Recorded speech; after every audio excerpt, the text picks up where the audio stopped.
ग्रंथराज प्रवचन सारजी में ध्रुव ज्ञानानंद स्वामी भगवान आत्मा के सही स्वरूप का व्याख्यान कर रहे हैं। धन्य है नृगंत दशा, धन्य है श्रवण दशा, परम अद्वैत की लीनता की दशा। जहाँ अद्वैत की लीनता है वहाँ जगत के संपूर्ण विकारी भाव ज्ञानियों अविकार में बदल जाते हैं। संपूर्ण विकारी भाव अविकार में बदल जाते हैं। बदलना वस्तु का धर्म है, परिवर्तन वस्तु का धर्म है, परिणमनशीलता वस्तु का स्वभाव है। वस्तु परिणामी है क्योंकि अपरिणामी है। वस्तु परिणामी है क्योंकि अपरिणामी है। भाव में अभाव नहीं है, भाव में अभाव नहीं है। अभाव है इसलिए भाव है। भाव में अभाव नहीं है, भाव में अभाव नहीं है। भाव में अभाव नहीं है मतलब भाव का अभाव नहीं है, पर भाव में अभाव है इसलिए परिणामी है। नष्ट नहीं होगी वस्तु इसलिए अपरिणामी है। परिणमनशील है वस्तु इसलिए परिणामी है। परिणमन होने पर भी अविनाशी है। परिणमन होने पर भी अविनाशी है। ऐसा साधक निज अविनाशी चैतन्य धातु को वेदता है। जब स्वचैतन्य धातु को वेदता है तो उसकी दृष्टि में क्या होता है? ध्रुवत्व होता है। पूर्ण तटस्थ हो जाओ। ध्रुवत्व देखता है, ध्रुवत्व देखता है। और ध्रुवत्व देख करके साधक का चिंतन क्या होता है? शम सत्तु बंधु वर्गो, सम सत्तु बंधु वर्गो, सम सत्तु बंधु वर्गो, संयमः सम्यक् दर्शन ज्ञान पुरुषः, चारित्रं चारित्रं च धर्मा।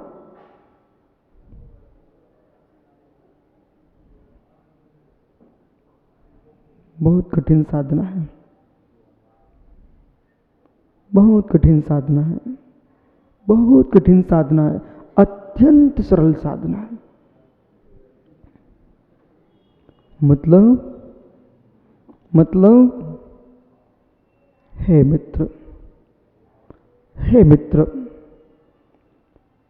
ग्रीष्म काल में पर्वत की चोटी पे जाने के लिए पसीना बहाना पड़ेगा। शीतकाल में नदी के तट पर बैठने के लिए ठिठुरना पड़ेगा। बरसात में वृक्ष के तरुमूले बैठ करके शीतल पानी की और वायु की चपेट को सहन करना पड़ेगा। ये बहिरंग साधना है, ये बहिरंग साधना है। पर सम सत्तु बंधु बग्घो, इस साधना के लिए न आपको ठंडी में बैठने की आवश्यकता है, न आपको धूप में बैठने की आवश्यकता है, न आपको पानी में बैठने की आवश्यकता है। सम सत्तु बंधु बग्घो सूत्र के लिए आपको मात्र स्वयं में बैठने की आवश्यकता है।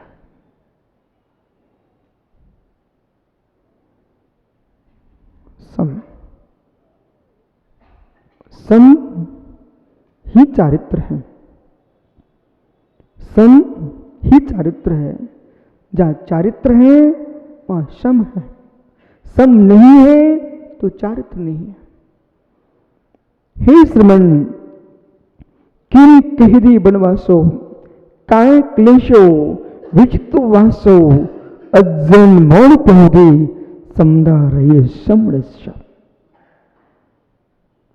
किम कहदी बनवासो, वन में निवास करने से क्या होगा?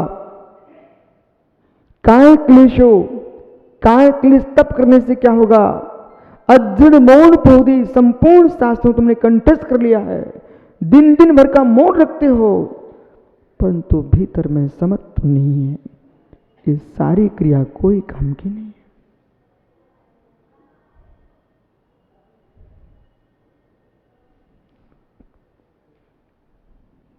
पानी में शीतलता सहज है, पानी में शीतलता सहज है, ऐसे योगी के स्वभाव में समता सहज होती है। जहां साधक समता की सिद्धि कर लेता है, फिर उसे कोई विकल्प नहीं है। मोक्ष की चिंता शून्य हो चुका है, मोक्ष की चिंता शून्य हो चुका है, मोक्ष की चिंता शून्य हो चुका है। लेकिन क्यों? अध्ययनशील छात्र को उत्तीर्ण होने की चिंता नहीं होती है। अध्ययनशील छात्र को उत्तीर्ण होने की चिंता नहीं होती है। उसे बोध है, मैं पढ़ाई अच्छी कर रहा हूँ, लिखना जानता हूँ, मैं किसी भी अध्यापक के हाथ जोड़ने नहीं जाऊँगा, मैं संपूर्ण प्रश्नों का उत्तर दूंगा। ऐसे ही जिस साधक के अंतरंग में समता ने जन्म ले लिया है, उसे मोक्ष की चिंता नहीं है, क्योंकि मोक्ष की चिंता से मोक्ष नहीं मिलता, समता की अनुभूति से मोक्ष मिलता है।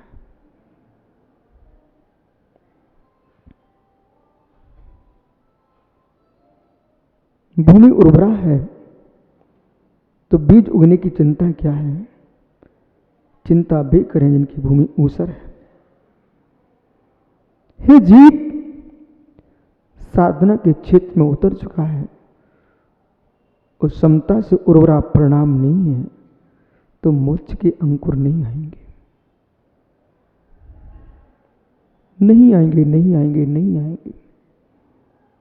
प्रतिक्षण प्रतिपल, प्रतिक्षण प्रतिपल समत्व का अभ्यास करो। प्रतिक्षण प्रतिपल समत्व की अनुभूति लो, और कैसे लो? वस्तु स्वभाव का चिंतन करते हुए। सम शत्रु बंधु वर्गो, शत्रु बंधु वर्ग में समत्व भाव। शत्रु है, द्वेष बुद्धि का शत्रु है, बंधु है, राग बुद्धि का बंधु है। जिसके राग ही नहीं है, जिसके द्वेष ही नहीं है, उसके ना बंधु है और ना शत्रु है।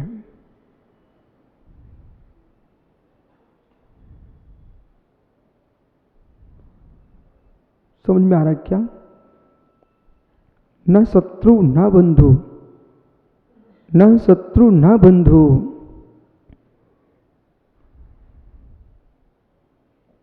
एक सहज ज्ञायपर दृष्टि है, एक सहज ज्ञायपर दृष्टि है। हे मित्र, समाधि चाहिए है तो 241 नंबर की गाथा पर विचार कीजिए। समाधि चाहिए है तो प्रवचन सार की गाथा नंबर 241 का चिंतन करिए। आप चिंतन नहीं, जीवन बनाइए। पुनः आप, शत्रु कहाँ है? द्वेष में शत्रु है। बंधु कहाँ है? राग में बंधु है। शत्रु कहाँ है? कोई व्यक्ति शत्रु नहीं होता, कोई व्यक्ति शत्रु नहीं होता, कोई स्त्री शत्रु नहीं है, नपुंसक शत्रु नहीं है, पुरुष शत्रु नहीं है। देश बुद्धि शत्रु है, अरतिभाव शत्रु है, देश छोड़ सकते हो, प्रदेश छोड़ सकते हो, प्रांत छोड़ सकते हो, राष्ट्र छोड़ सकते हो, ये बाहर के हैं, ये पैरों से चल के छोड़ा जाता है, पर देश बुद्धि को पैरों से चल के नहीं छोड़ा जाता है, ये अंतःकरण से छोड़ा जाता है। समझ रहे ना? हे जीव, नगर छोड़ने का अर्थ देश नहीं छूटा, भेष त्यागने का अर्थ देश नहीं छूटा। हे ज्ञानी, शत्रु बंधु वर्ग पर साम दृष्टि लाने के लिए नगर नहीं छोड़ना पड़ता, डगर नहीं छोड़ना पड़ती है। शत्रु बंधु वर्ग पर एकत्व बुद्धि लाने के लिए आपको ईर्षा कालुष्य भावों का प्रत्याख्यान करना पड़ता है।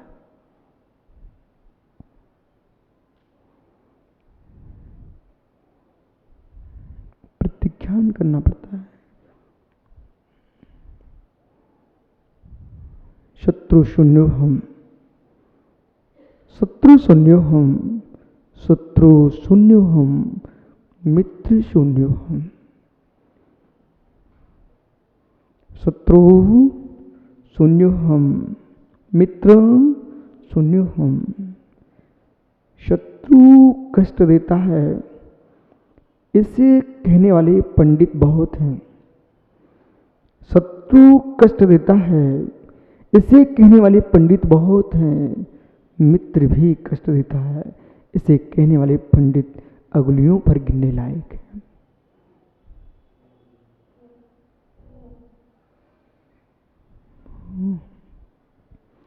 अरे मित्रों, शत्रु तो कथनचित तुमको सावधान रखता है, मित्र तो तुमको बिल्कुल नीचे गिरा देता है। समझो मैं क्या बोल रहा हूं। शत्रु फिर भी तुमको सावधान रखता है, डर लगता है उसका आपको।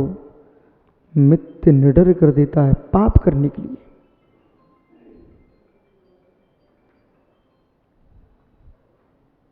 हे जीव, बंद स्थान शत्रु मात्र के मित्र भी है।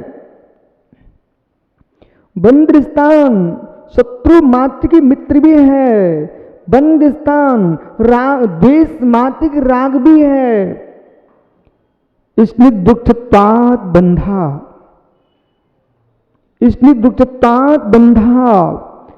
स्निग्ध रुक्ष इन दोनों के नियोग से बंद होता है। राग परिणाम स्निग्ध है, देश परिणाम रुक्ष है, इन दोनों के संयोग से बंद होता है। इसलिए ऐसा मत सोच बैठना हम किसी से द्वेष नहीं करते हैं, ये बाद में मिलेंगे आपसे। राग तो करते हो, राग तो करते हो। जहां राग होगा वहां नियम से द्वेष होगा।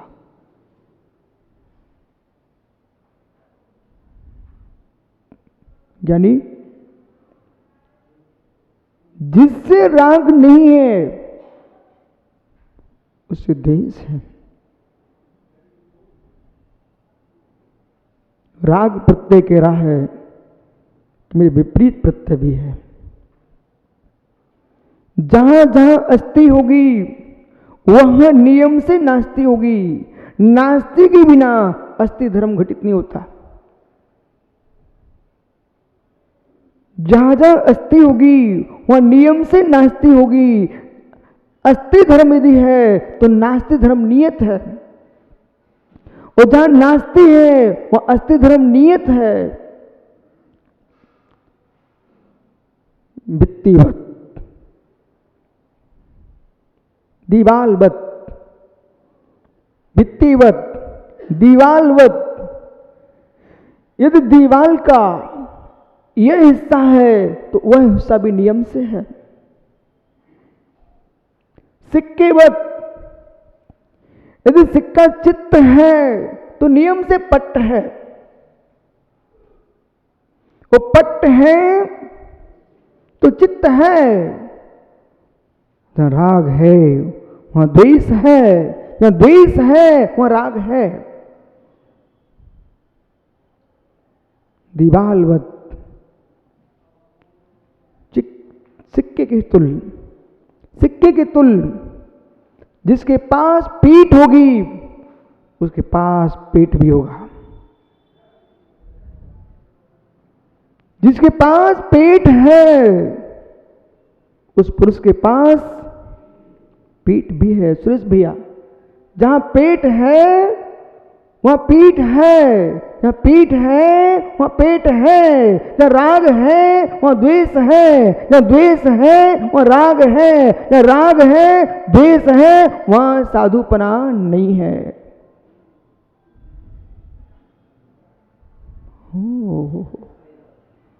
जहां साधु है वहां नियम से राग द्वेष नहीं है। जहां साधु है नियम से राग द्वेष नहीं है। जहां साधु है वह नियम से राग द्वेष नहीं है। इसलिए 241 नंबर की गाथा में हमें साधु भेष की खोज नहीं करना है। साधु भेष की व्याख्याएं इसी चरणों चुल्का में पूर्व में कर दिए 5 अंग गिनाए थे, याद है आपको? नग्नत्वादि, अचलकत्वादि, ये 5 स्थान आपको गिनाए थे। केशलुंचन, दिगंबरत्व, वहां आपको साधु भेष की व्याख्या की थी। ये गाथा साधु भेष की व्याख्या नहीं कर रही है, तुम साधु भेष तो प्राप्त कर चुके हो। ये साधु भाव की व्याख्या कर रही है।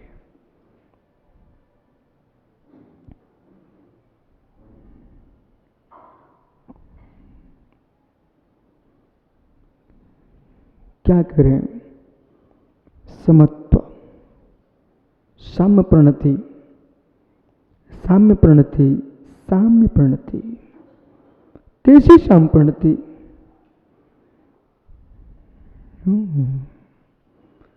एक सांप डाल रहा है,